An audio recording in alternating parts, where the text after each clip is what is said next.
Oi gente, tudo bem com vocês? Bem-vindos ao Remodelado à Luz da Bíblia. E no vídeo de hoje a gente vai falar sobre um tema muito legal, um tema muito interessante, e é um tema que nós vamos nos deparar com ele durante toda a eternidade: a excelência do Reino de Deus.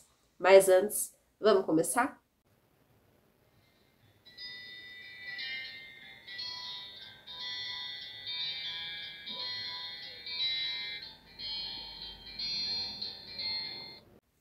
Bom, a nossa leitura bíblica do vídeo de hoje vai se passar no livro de Salmos, no capítulo 45. Esse vídeo vai ser dividido em duas partes. Então, hoje nós vamos falar do versículo 1 até o versículo 8. E no próximo vídeo nós vamos continuar explanando os próximos versículos. Então, do versículo 9 até o versículo 17. Então, vamos começar a nossa leitura e entender aquilo que o Espírito Santo quer falar conosco. De boas palavras transborda o meu coração. Ao rei consagro o que compus. A minha língua é como a pena de um habilidoso escritor. Tu és o mais formoso dos filhos dos homens. Nos teus lábios se extravasou a graça. Por isso Deus te abençoou para sempre. Cinja a espada no teu flanco, herói. Cinja a tua glória e a tua majestade. E nessa majestade cavalga prosperamente. Pela causa da verdade e da justiça. E a tua destra te ensinará proezas. As tuas setas são agudas, penetram o coração dos inimigos do rei. Os povos caem submissos a ti. O teu trono, ó Deus, é para todo sempre. Cetro de equidade é o cetro do teu reino. Amas a justiça e odeias a iniquidade. Por isso Deus, o teu Deus, te ungiu com óleo de alegria, como a nenhum dos teus companheiros. Todas as tuas vestes recendem mirra, aloés e cássia. De palácios de marfim ressoam instrumentos de cordas que te alegram.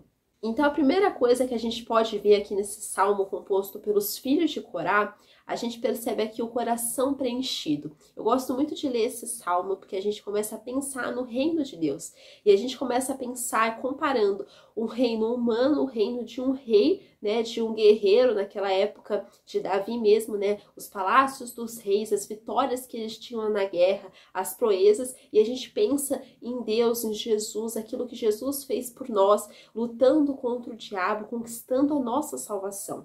Então a gente começa a pensar, ter esse paralelo e começa a entender mais verdades do reino de Deus. O Espírito Santo é aquele que preenche o nosso coração. Esse versículo, né, logo o primeiro versículo, eu vou reler daqui a pouco para vocês, a gente percebe aqui que o nosso coração, quando ele está preenchido pelas coisas do Senhor, nós transbordamos isso, nós somos usados por ele. Nós percebemos também que aquele homem, aqueles filhos de Corá, que eles compõem esse salmo e compõem outros também que estão descritos aqui na palavra de Deus, a gente percebe como eles eram usados por Deus. Nós podemos perceber aqui como esse versículo, ele mostra o caráter de um adorador. De boas palavras transborda o meu coração. Ao rei consagro o que compus. A minha língua é como a pena de um habilidoso escritor. Ou seja, nós percebemos aqui esse coração preenchido, como ele consagrava a Deus tudo aquilo que ele fazia, como esses salmos aqui, até chegar na Bíblia, imaginou ele ali escrevendo aquele salmo e falando que ao Senhor ele consagrava tudo aquilo que ele fazia, que a língua dele era uma língua usada por Deus, que a língua dele era como a pena de um habilidoso escritor, de alguém que compunha, de alguém que sabia o que estava fazendo, de alguém que sabia que era um instrumento de Deus. Quando a gente vê essa consagração a Deus, nós podemos aprender que nós devemos dedicar tudo aquilo que nós fazemos ao Senhor, tudo aquilo que está na posse das nossas mãos fazer não para homens, mas para Deus. Nós percebemos aqui que nós precisamos dedicar a nossa vida a Deus, assim como as nossas palavras, as nossas ações, os nossos pensamentos, os nossos atos. Então nós precisamos ser consagrados, ter essa vida consagrada a Deus. Nós precisamos ser conduzidos por Ele para fazer a vontade dEle e não a nossa, porque nós somos instrumentos nas mãos dEle. Então nós percebemos aqui essa consagração ao Senhor, como aquele homem consagrava tudo aquilo que ele compunha a Deus. Outra coisa que nós podemos perceber é a língua como um instrumento de Deus. Nossa língua precisa ser um instrumento nas mãos do Senhor. A língua aqui, ela simboliza a palavra, né? A nossa voz, as nossas palavras, aquilo que a gente diz, aquilo que a gente fala. Devemos usar todos os membros do nosso corpo para a glória de Deus. Mas a língua é como o Tiago fala, né? Que aquele que governa a língua, governa a boca, ele é um homem perfeito. Porque a língua ela é um órgão pequeno comparado com um braço, uma perna, mas ele é um órgão que pode incendiar até uma floresta, incendiar o próprio Tiago, né? Ele compara também, ele diz isso, que ela é um órgão que ele coloca muito fogo, né? Ou seja, sabe aquela coisa, fogo na fogueira, de ajudar ali a contender, isso que a língua pode fazer. Mas a língua também ela pode ser usada para bênção, ela pode ser usada para abençoar, como até o caso dos filhos de Corá, quando eles compõem esses salmos, aqui está escrito que a língua deles era como a pena de um habilidoso escritor, ou seja, era um instrumento nas mãos de Deus, um instrumento correto, um instrumento certeiro, que faz aquilo que o escritor, aquilo que aquela pessoa que está por trás deseja, né? Quando a gente pega uma caneta e a gente escreve, né, ali num papel, a gente está ali colocando as nossas ideias ali naquele papel, a gente está colocando o nosso desejo. A caneta ela não vai escrever sozinha, ela não vai ali pensa assim, caneta, faça isso, a caneta faz. Não, a gente precisa segurar ela e ter aquele movimento de escrever. Ela é apenas um instrumento nas nossas mãos para fazer aquilo que a gente deseja. E é isso que esses filhos de Corá estão falando, que a nossa língua precisa ser esse instrumento nas mãos de Deus. É aquilo que Deus coloca na mão e ele escreve não aquilo que a caneta quer, aquilo que o instrumento quer, mas aquilo que ele quer. Nós podemos também pensar aqui e ver a natureza do Filho de Deus. Essa natureza de Jesus é descrita no Antigo Testamento, é descrita nos Salmos até. A gente percebe aqui até as vitórias, como os versículos vão descrever. Tu és o mais formoso dos filhos dos homens, nos teus lábios se extravasou a graça, por isso Deus te abençoou para sempre. Deus, ele escolheu Jesus. Jesus é divino também, tem a natureza divinal, ele é o Filho de Deus e ele foi designado por Deus para consumar nossa salvação, para se entregar na cruz pelos nossos pecados. E aqui vemos esse versículo, 3 atributos da natureza do Filho de Deus, 3 atributos de Cristo. Primeiro é a beleza. A gente sabe que a beleza, ela não é somente física, mas a beleza também está no caráter. Jesus, ele se entregou por nós. Tamanho amor, tamanha beleza de caráter, tamanha compaixão, tamanha misericórdia que ele sentiu por nós. Nós percebemos aqui a graça descrita também, como os próprios filhos de Corá falam aqui nesses salmos, nos teus lábios se extravasou a graça, ou seja, a graça saía pela boca dele, a graça saía pelos todos os atos que Jesus tinha. Nós percebemos aqui que a vida de Jesus, ela foi uma vida totalmente consagrada a Deus, né? A vida que eu digo foi terrena, né? A gente sabe que Jesus está vivo, mas nós podemos aprender com toda a vida de Jesus. Nós sabemos que Jesus nunca cometeu um pecado, Jesus nunca cometeu uma iniquidade, Jesus é perfeito. Então a gente pode confiar nele 100%, em tudo que ele faz, aquilo que ele fala, na vida dele, em tudo. Nós devemos confiar. Então aqui nós podemos ver isso. E outra é a eternidade. Nós sabemos que Jesus é eterno, ele tem a natureza de Deus, a natureza eterna. Então ele vai existir eternamente, ele existia já desde antes de nós existirmos, desde antes da fundação do mundo, Jesus já existia. Então a gente pode perceber isso até nesse versículo, quando diz assim: por isso Deus te abençoou para sempre. Deus, ele escolheu Jesus para fazer aquilo que já estava designado por ele. Antes de Adão e Eva pecar, Deus já sabia que eles iam cometer pecado e Deus já havia designado Jesus para isso. Então nós percebemos aqui como que esse salmo, mesmo no Antigo Testamento, ele foi usado para falar explicitamente da natureza do Filho de Deus, da natureza daquele que foi escolhido para comprar a nossa salvação. Nós percebemos também o guerreiro, como Jesus é um guerreiro, o guerreiro que comprou a nossa salvação e tirou das mãos do diabo o poder. E nós vemos isso no versículo 3, quando diz assim: cinge a espada no teu flanco, herói, cinge a tua glória e a tua majestade. Nós percebemos aqui que Jesus é o varão de guerra, ele luta as nossas batalhas, ele exerce juízo e justiça com equidade, ele sabe aquilo que ele precisa fazer e faz aquilo que Deus designou. Então, além disso, ele peleja por nós e faz justiça para os seus filhos. A gente sabe que o Senhor está conosco, o Senhor nunca perde uma batalha, o Senhor não é perdedor, mas ele é vencedor. Então, a gente vê essa natureza descrita aqui nos Salmos, que ele é um herói, que ele é um guerreiro, que ele é um comandante de guerra. Quando os reis saíam para a batalha, batalha, eles já sabiam o que ia acontecer, no sentido assim, o que eles tinham designado. Eles podiam não saber se havia a vitória ou a derrota, porque eles eram humanos, mas eles já sabiam aquilo que o comandante de guerra ia fazer, eles já sabiam como eles tinham ordenado a batalha, quem ia estar em qual lugar, eles designavam, eles participavam disso. Então, nós podemos aprender aqui com Jesus que ele já sabe, ele já tem a vontade dele soberana. Nós sabemos que a nossa eternidade, a eternidade de todos os filhos de Deus vai ser no céu e não no inferno. Nós sabemos que o diabo, ele vai sofrer sim um castigo eterno. E a gente sabe que o Satanás é um derrotado. Ele não é vencedor, ele é perdedor. Nós sabemos que o diabo, ele é e vai continuar sendo um inimigo de Deus. Ele não vai conseguir perseverar na sua vontade. Então, que nós venhamos se agarrar na vontade de Deus. Então, nós sabemos que o Senhor nunca perde uma batalha e Ele sabe o que é melhor para nós.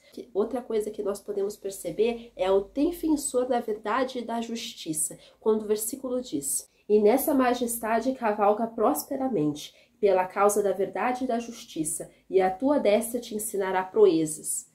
Então, nós percebemos aqui que a destra do Senhor, ela tem poder, que Deus é defensor da verdade e da justiça. Ele não está na causa dos perversos, ele não está apoiando aqueles que cometem iniquidade, ele não está apoiando aqueles que mentem, aqueles que enganam, aqueles que estão agindo na astúcia. A Bíblia diz que ele cavalga prosperamente pela causa da verdade e da justiça. Jesus defende aquilo que é certo, que é correto, pois ele é perfeito e não possui nenhuma mácula e nenhum desvio de caráter. Ele não se vende por suborno, ele não se vende por aquilo que os homens muitas vezes se vendem, se deixam ser usados, mas ele tem um juízo correto, ele sabe aquilo que ele faz, ele defende a causa daqueles que realmente estão necessitados, aqueles que ele sabe que foram afligidos, e ele julga retamente, e aquelas pessoas que estão agindo na astúcia, na perversidade, na maldade, elas vão ter as consequências, porque o Senhor mesmo diz que ele é o justo juiz. Então essas pessoas vão ter tanta consequência aqui mesmo na terra, como até o apóstolo Paulo fala,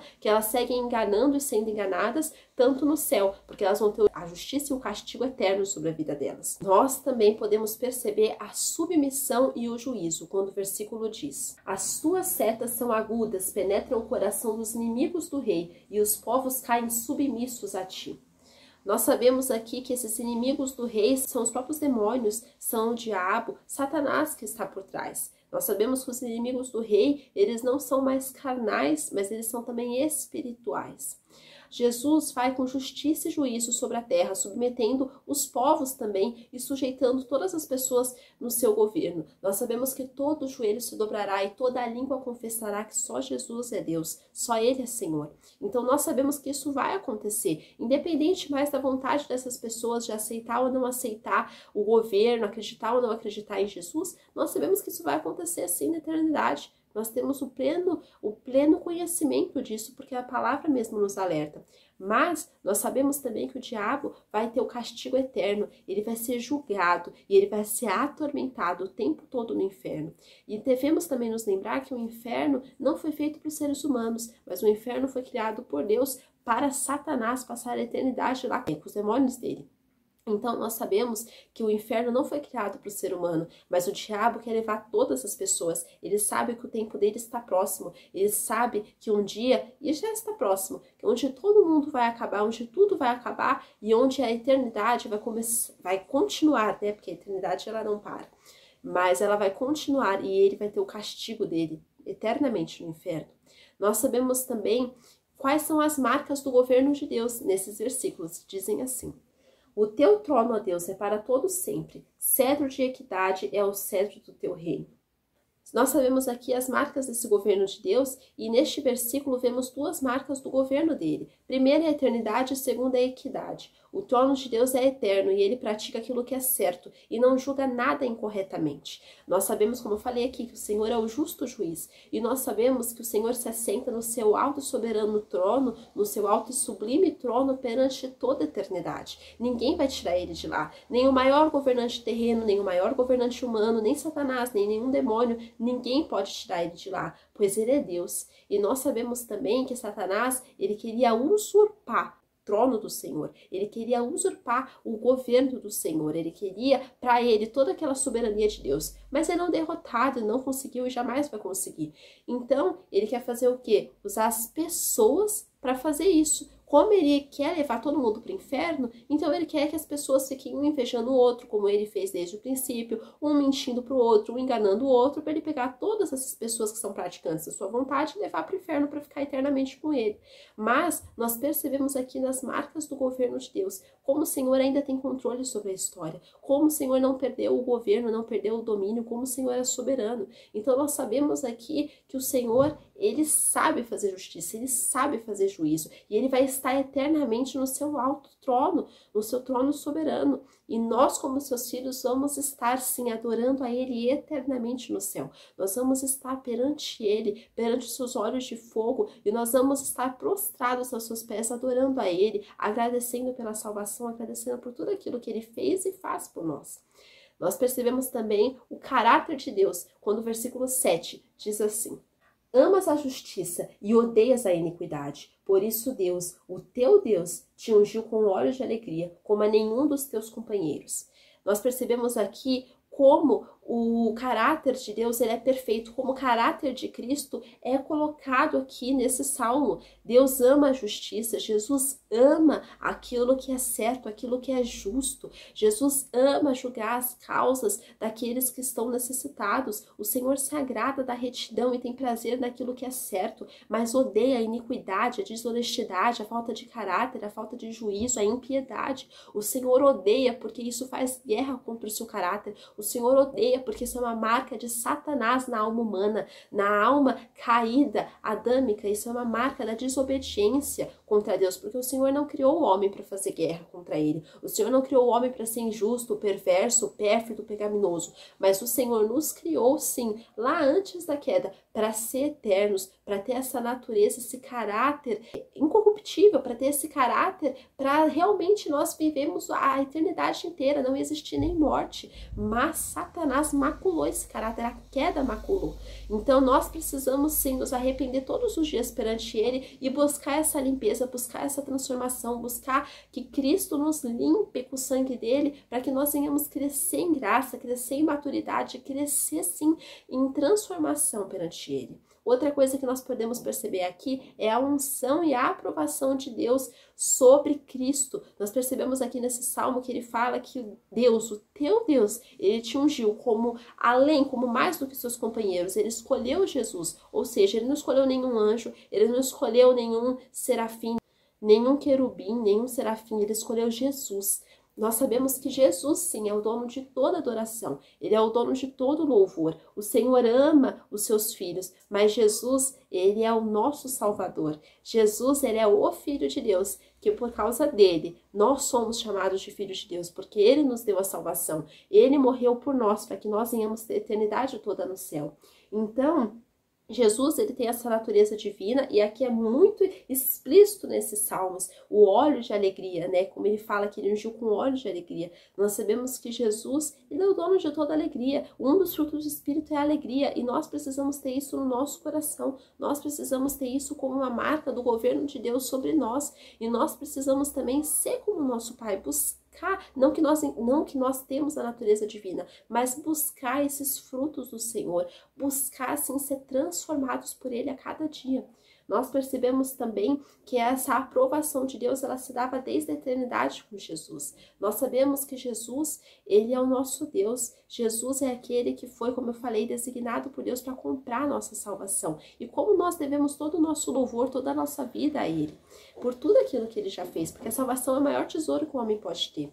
E nós percebemos aqui o governo e a excelência do Filho de Deus. Nós percebemos aqui que somente Jesus foi o escolhido, como eu falei, por Deus para ter essa tarefa de comprar a nossa salvação. Esse versículo diz que Deus ungiu com óleo de alegria como a nenhum dos companheiros, ou seja, nenhuma pessoa vai ser como Cristo, nenhuma pessoa pode comprar o lugar de Cristo. Deus é soberano, ninguém há que se possa comparar a ele. Então nós sabemos que Deus escolheu Jesus e somente ele. Então o governo e a excelência do Filho de Deus são muito além do nosso humano. O céu é muito diferente daquilo que nós muitas vezes pensamos com a nossa mente humana, pois o próprio apóstolo Paulo diz que nenhum olho viu, nenhum ouvido ouviu, nem subiu ao coração do homem aquilo que Deus tem preparado para aqueles que o amam. Ou seja, nós sabemos que no céu vai ser muito mais soberano. Se aqui na terra, muitas vezes o homem constrói um palácio grande, um palácio com várias pedras preciosas, dádivas, uma coisa assim que às vezes a gente acha já extraordinária, quanto mais no céu, quanto mais aquilo que Deus faz na eternidade, quanto mais os planos de Deus, quanto mais aquilo que o Senhor tem reservado para os seus filhos. Então, nós sabemos aqui que esse versículo diz que Deus ungiu a Cristo como a nenhum dos teus companheiros, como a nenhum anjo, como ninguém. Ou seja, Deus é soberano e Jesus foi o escolhido por Ele para comprar a nossa salvação. Ninguém há que se compare a Ele. Nós podemos perceber aqui as vestes e a morada do Filho de Deus, quando o versículo diz assim: todas as tuas vestes recendem a mirra, aloés e cássia. De palácios de marfim ressoam instrumentos de cordas que te alegram. Então nós podemos perceber aqui que até as roupas do Filho de Deus têm um cheiro. A Bíblia fala, tem um versículo que fala que as roupas dele estão manchadas porque ele pisou o lagar da ira de Deus. Nós sabemos que Cristo é aquele que vai executar o juízo de Deus, a justiça de Deus. Vai ser ele que vai lutar contra Satanás. E nós sabemos que muitas vezes ele aqui na terra, passou aquela vida, foi até crucificado, coisas que as pessoas podem até achar como humilhante, mas foi lá que ele comprou a nossa salvação, foi lá que a nossa vitória estava, porque ele é soberano, porque ele tem os planos dele. Então nós sabemos que aqui tudo que é citado como as vestes dos filhos de Deus, a gente vê a riqueza, a soberania, a grandeza de Deus. Nós percebemos aqui a excelência dele muito mais do que a nossa. Nós sabemos, tem até uma parte do versículo, eu não lembro onde está, não sei se está Apocalipse ou se está algum outro livro da Bíblia, que fala que as roupas dele são tão reluzentes como nenhum lavandeiro pode chegar, aquele grau de resplandecer, aquele grau de limpeza. Mas por quê? Porque ele é santo. Porque as roupas dele, a santidade dele transcende isso, mostra isso. Então nós podemos perceber aqui que as vestes e a morada do Filho de Deus é algo extraordinário. Nós percebemos aqui o prazer e o deleite no Filho de Deus. Nós percebemos que Deus se alegra no Filho dele, Deus se alegra em Cristo. A Bíblia mesmo fala que nós somos o bom perfume que Cristo oferece a Deus, o sacrifício, o aroma suave. No Antigo Testamento, de manhã e à tarde, precisavam ter sacrifícios ao Senhor. Animais precisavam estar em holocaustos, imolados perante Deus. Mas com o sacrifício de Cristo, ele foi o único cordeiro que nunca mais precisa ser imolado.